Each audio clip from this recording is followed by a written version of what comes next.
इमरान खान ने army chief को खत लिख दिया। खत में जनरल आसिम मुनीर से क्या दरखास्त की, तफसीलात सामने आ गई।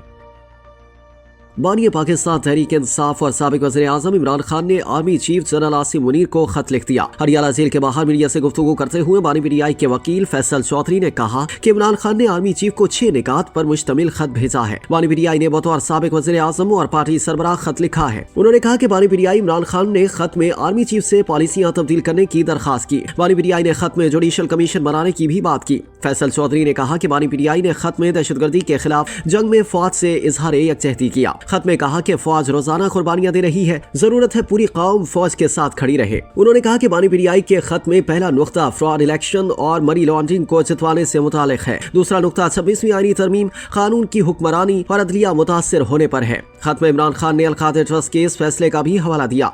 बानी पीटीआई ने खत में कहा कि पीका कानून को क्रिमिनलाइज किया गया, तनकीद का गला घोटा गया, सोशल मीडिया पर क्रैकडाउन करने के लिए पीका कानून लाया गया। फैसल चौधरी ने कहा कि बानी पीटीआई के खत में चौथा नुक्ता पीटीआई के खिलाफ दहशतगर्दी के पर्चे, छापे और गोलियां चलाने पर है। इमरान खान ने लिखा कि सहाफियों को धमकियां देने से सारा नस्ला फौज पर गिर रहा है। खत में 5वां नुक्ता इंटेलिजेंस इदारों के काम से मुतालिक है। फैसल चौधरी के बकौल बानी पीटीआई ने खत में लिखा कि मुल्क की मईशत घुटनों पर है, हुकूमत ने रुपए की कदर रोक कर मईशत को मुतासिर किया है। खत में सरमायाकारी सबसे कम होने और इंटरनेट बंद होने का भी लिखा गया।